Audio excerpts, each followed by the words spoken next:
If you want to live a long life of sobriety and get rid of your addiction, then you have to watch this video, because I'm going to teach you a lot about sobriety and I'm going to help you get sober.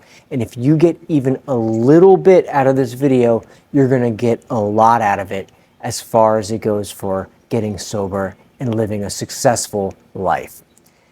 The Stoic philosopher Zeno, who was one of the earliest Stoics, he used to say that you can't trust a drunk man with a secret.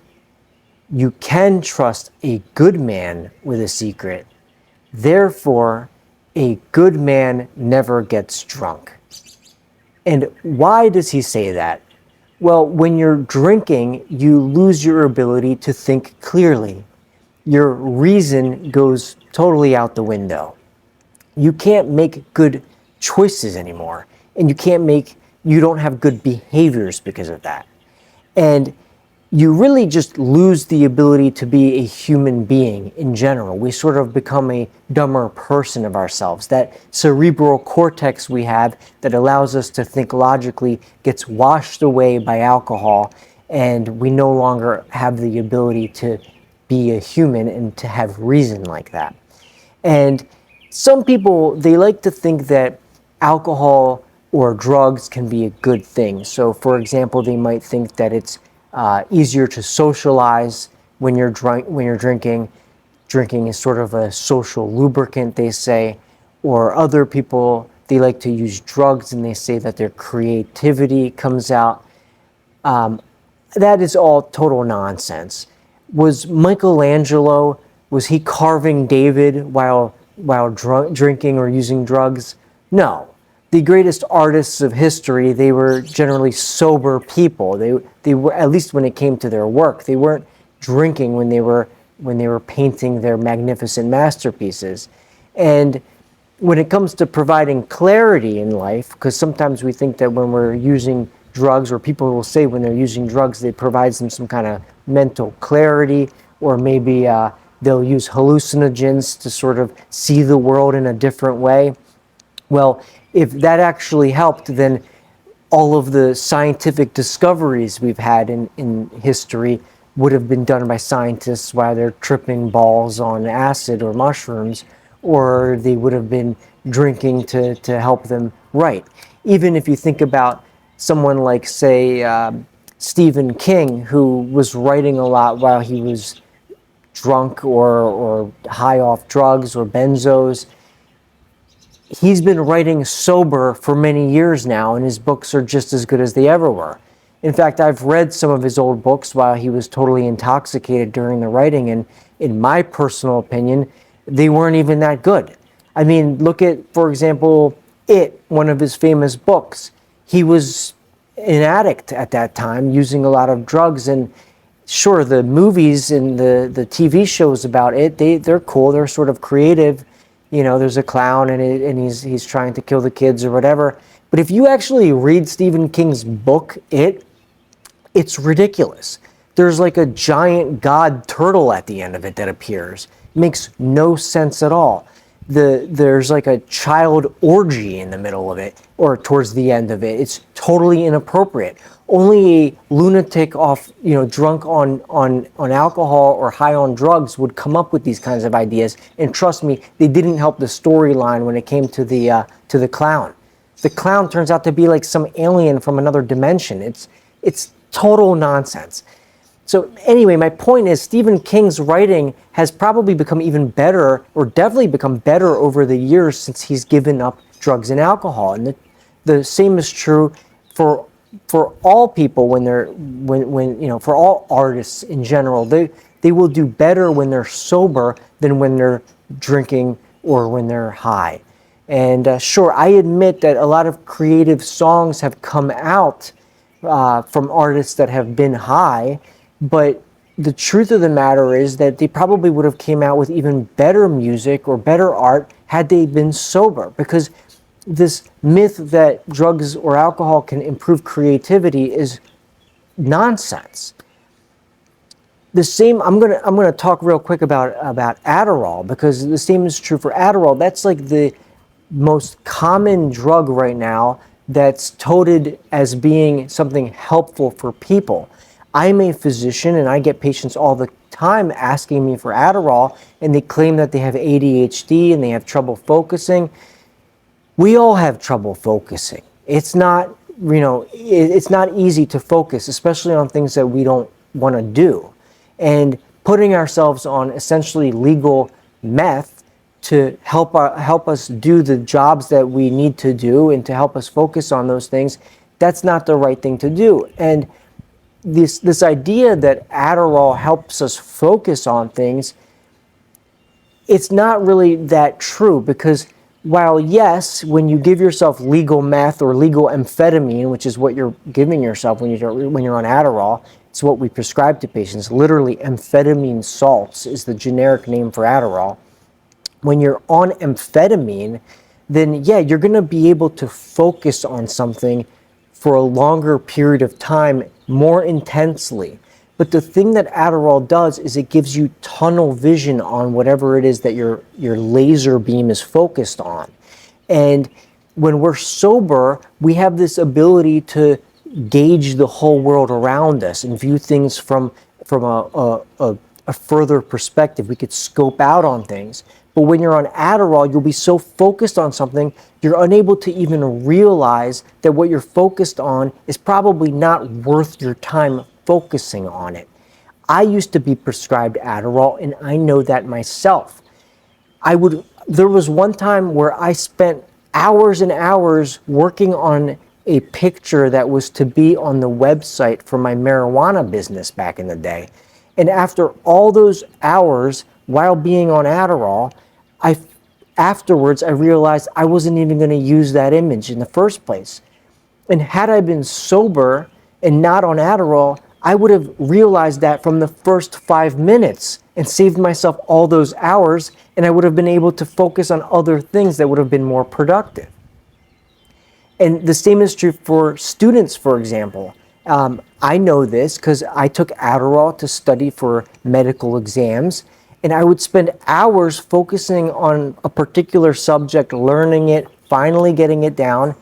And had I not been on Adderall, I probably would have just grazed over that subject because it was lower yield than a lot of other subjects. And instead of focusing everything on one organic chemistry, principle, I would have spent that time focusing on much more easier topics in, say, psychology, and scored higher on my exam that way. I've taken my board exams prescribed Adderall in the past, and I've taken a board exam totally sober. And guess what? I did way better when I took it without using any Adderall. And so I say to all those people out there that want to be on Adderall, don't use it. It's bad not only for various other reasons that I'm not going to get into in this video, but it's also bad because even the focus that it provides you isn't going to help you. So the point is that drugs and alcohol are sometimes claimed to be these things that are good for us for certain reasons, and I call BS on that. That is not true at all. When you're drunk or high, but let's focus on drinking, for example, right now, you pretty much act like a complete idiot. Your vision goes double, your balance is off, your words start slurring, and you can't think clearly. And you start to act like a total clown, especially when you get heavily drunk. And it's totally ridiculous. It's almost like a self-induced madness that occurs where if you had those same symptoms and they lasted for several days, a doctor would admit you into a psychiatric hospital. You would need to be admitted for that kind of behavior and those kinds of symptoms. The only difference between getting drunk and being a complete lunatic with mental problems is the duration that it lasts, and the fact that drinking is self-inflicted. And the same is with drugs. If you suddenly became high and you didn't take anything, you would go to the ER because you would be concerned there's something seriously wrong with you. but the fact that you took the drug makes you feel like it's all okay. Well, it's not okay. We as humans need to preserve our reasoning and our ability to be human as much as possible. Because if you can do that, then you can really succeed much better in life in all different ways. Socially, financially, productively, with your feelings, your joy in life. Really, just, it's better to be totally sober than getting drunk or high, even in small amounts. And the thing about also being drunk is it removes your inhibitions. See, when we're sober, we have these inhibitions that block us. We all know this. Sometimes we want to say something to someone and we bite our tongue and we don't say those things.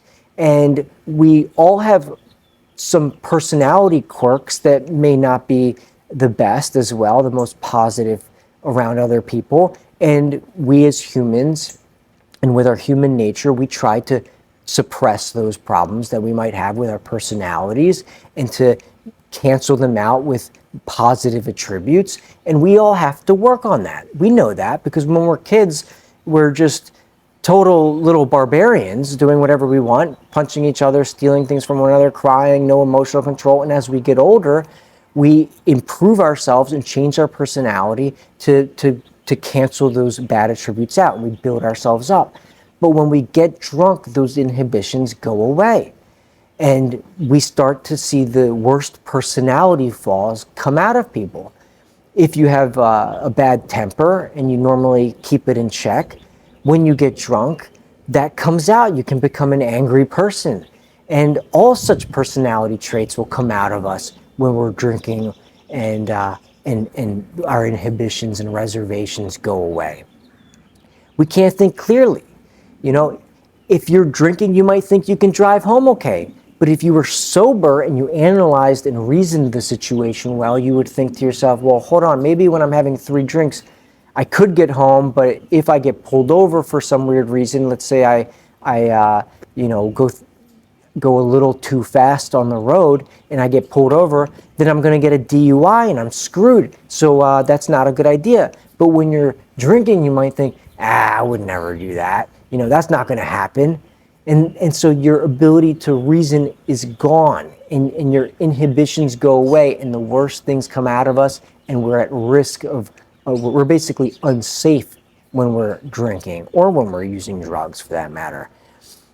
Now, you're not only affected in a negative way by drugs when you're intoxicated, but it affects you also when you're sober, or quote unquote sober, meaning not intoxicated at that moment as well. Just because you're not under the influence of a drug doesn't mean that the drug doesn't affect you. If you have an addiction, it will still affect you, just in a different way. You see, we have this thing that we call the sphere of choice. That's what the Stoics called it. In particular, Epictetus talks a lot about it. And the sphere of choice are the things that are internal to us, this sphere around our mind that's inside of us, that we can actually have control and power over. And normally, when you're a sober person and you're able to reason correctly, you can pick and choose the things that are under your control and make decisions based on your clear thinking. But even when you're not under the influence of a drug, if you have an addiction, that sphere of choice closes and it becomes more narrow and smaller, because suddenly the drug will start to pull you in a direction to make decisions that lead back to using.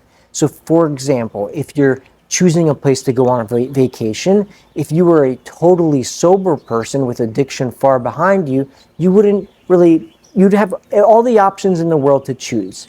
But if you have a deep addiction, you're only going to choose the places that have a bar close by, or maybe that have that you can drink more easily at. And so you see, addiction will actually start to control your choices and limit your choices in order to change your behavior, and that behavior will lead back towards drug use. So you need to try to get away as far as possible from your addiction so that you widen your scope of choices that are at your power throughout life. And Next, I want to talk a little bit about this like incomplete sobriety that some people try to have. Because in order to keep our minds pure and to get away from this addiction that we suffer from, that affects our choices, we really need to be sober for as long as possible from all things. And some people think that they can use alcohol in moderation or drugs in moderation. And sure, maybe a small percentage of people can do that, but in general, drugs will pull you down. The slope is downwards towards using more over time. It's very rare that you use less over time. It's almost always that you'll use more over time. And so this is true of food as well. Like, it's sometimes easier to not eat something than to eat a little bit of it. And I'm guilty of that, because when people bring Dunkin' Donuts into work, especially those little munchkins, you guys know what I'm talking about, the little balls of donuts. If I have one of those, I need to have more later. I almost can never just have one. In fact, I don't think I've ever had just one. So it's easier for me to abstain from one munchkin than and to have zero than to have one and hold myself back from more. And the same is true of alcohol and drinking and smoking weed, for example. It's easier to just get totally sober and not use ever and dedicate yourself to sobriety and be proud of that than to use a little bit just to use it every now and then. Because if you use it every now and then, trust me, you're going to go get wasted every now and then. It's very hard for people to not go all out sometimes and for their addiction to drag them back in, especially if you actually have a strong addiction in the past. You need to just go cold turkey. Now, you can't go cold turkey on everything. Benzos and alcohol in particular need to be weaned down if you're actually deeply addicted. Those both can kill you if you stop them cold turkey, because they both can lead to seizures. And with alcohol, that's called DTs, delirium tremens, and it can actually kill someone. So you actually need to be weaned off, usually in a hospital setting, if you're really a deeply addicted person to benzos or to alcohol. But when it comes to opiates, weed, hallucinogens, and those medications, those drugs, you can stop them completely. And if you're a moderate alcohol user and you just use it every now and then, just stop drinking altogether. As long as you don't start going into withdrawal, because if you do, then that's not good for you, and it's too risky. So try to go cold turkey instead of using things in moderation and just continuing use. Which then brings me to the subject of people who think they can switch one drug for another drug. Now look, I think it's okay to switch one addiction for a healthy addiction, like for example, working out, running, dieting, eating healthy, not over dieting now. I'm not talking about full-blown anorexia or something, but eating healthy and a healthy lifestyle and going all in on that kind of stuff. That's okay. But switching one drug for another drug, like with this whole thing that people call California sober, where they'll stop using Coke, for example, cocaine, and then instead they just smoke weed and have a glass of wine every night. That's not being sober. That's just switching one thing for another thing. And trust me, those types of people who do that, they ultimately end up relapsing every time. From my experience, all the patients that I've had that have tried using weed instead of, say, opiates, they end up relapsing back to opiates. Marijuana is not something that can just be used to switch for another drug. Go all in on the sobriety. Have an addiction to being sober. That is an addiction that I would be proud of you for having. None of this California sober crap. The next thing I want to talk a little bit about is like the different steps to sobriety. So first of all, you need to get sober when you're alone. And That's not an easy thing to do. That's often the hardest step. Most of the time, that's the hardest step, is to stop using when you're alone. And some people get a little bit, they get worried that they're going to like lose their friends or something like that, and their old friends that they used to use with. Because if they see their old friends that they used to drink or use drugs with, those friends are going to think it's weird that they're not using. And what I have to say to that is that in order to make any gains in life, you have to make some sacrifices. And that's true of anything in life. And if you want to make gains with sobriety, then you need to make some sacrifices as well. And those people, yeah, they're actually not going to like it that you're not using or drinking around them anymore, because they're going to feel like you've outgrown them, and you have outgrown them. And they know that it's not good the way that they're living their life. And they're seeing that you're moving on past that, and that you're better than them because you're behaving better than them, and you're acting better than them, and you're starting to think better than them.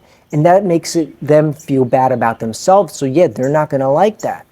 But you need to then ask yourself, is it better that you maintain your friendship with these people and that they continue to like you and you stay your old self, the self that got you stuck in the addiction in the first place? Or is it better that you stop being friends with them and that they don't like you anymore, and that you become a new version of yourself, one that's sober and one that's actually got the chance to succeed in life and to accomplish things that you never thought you could? Of course, the second option is the better option. That's why you just need to get rid of those people. Now, the second step with sobriety is, after you can stop using when you're alone, you actually need to start being sober when you're around other people that are using. And I'm not talking about those old friends of yours that are like so, such addicts that they might not even, they might skip meals just to get even drunker. Those kinds of people, wipe them out of your life. Okay, those are hardcore alcoholics. But if you're going to live a truly long, sober life, you're eventually going to be around people that are drinking or smoking weed. And let's face it, in today's day and age, pot's everywhere. You might go to a concert or a festival, or who knows where you'll be, and somebody might be doing edibles, or they might be smoking joints, or who knows. Now, it's probably best not to be around people that are smoking weed, but if, let's face it, we all probably have friends that smoke, and we might want to maintain those relationships with them. And we definitely are going to have friends that drink, and we're going to go to weddings, or we're going to go to birthday parties or other celebrations where people are having, where they're drinking, and that's part of their life. The second step to a long life of sobriety is to be able to be around such people in those kinds of environments and still not use. And that might be hard in the beginning of your addiction, but the further away you get from it, the easier it is to do that. And you can start to move into those kinds of situations very carefully while still holding back and not being triggered and not relapsing. And it's not hard. I mean, it's not easy to do that, especially if you're a strict addict, but you have to do it. And don't worry about feeling awkward in that kind of situation. You're not awkward. You're actually probably less awkward than everybody else is, because when we're drinking around people, we lose ourselves. Like I was saying earlier, we lose the ability to think clearly, we lose our inhibitions. When you're sober around these people, you don't have to worry about saying something inappropriate or awkward. You can think clearly the whole time, and you can actually be more social than these people. And you didn't realize it before, but you'll start to realize that over time. And it's not awkward to be around people who are drinking. You don't have to drink around them. Advertisers might make you think that you should be drinking around them. They make money off tricking people into believing that when you're out with people, you're supposed to be having beers and you're supposed to be drinking wine. That's all an advertising scheme. That's not true. People for thousands of years would hang out and they wouldn't be drinking all the time. The majority of the time they weren't drinking, because back in for example, the Stoic days, they had wine, but wine was expensive, and you didn't need to have that to socialize. In fact, many of the world's greatest people that were most respected, and even to this day are most respected, were sober people. Even religious figures like Muhammad, Buddha, or Gandhi, or other greats like Abraham Lincoln, these were people that were teetotalers. They weren't drinking, and they were the most respected people in their social groups, like by far. And to this day, they're still the most, some of the most impressive people in history. So you just get rid of that idea that it's awkward to be around people if you're not drinking, or if you're not smoking weed around them or using around them. If they're using hard drugs, just get away from that situation. It's better you're not around such people. But when it comes to the celebrations and the wines and the beers in social environments, it's not awkward at all. Do what I do. Get yourself a Diet Coke. Diet Coke is the best. I say that I used to be a pothead, now I'm a Coke head. Usually Coke Zero, but when I have to, Diet Coke. And why? Well, let's think. First of all, you're not going to get drunk. You're not going to fall into your addiction. You're going to save money. If you go to the bar and you order a soda, and then you get some refills while you're socializing with everybody and they're spending all their money, you're actually probably not going to be charged for those refills. If the bartender is nice, they won't even charge you for that. They'll just refill your diet soda for free. So you're going to spend $5 while everybody else is spending $60, $70, $80. You're not going to gain weight, so you're going to be healthier. You can be trim. You don't have to worry about that. There's so many reasons, and you get to keep your brain and your mind clear the whole time. And trust me, you'll have a good time. And so the last step here is the idea that you have to just fit in when you're around these people and give up this idea that you're awkward for not drinking or using around people.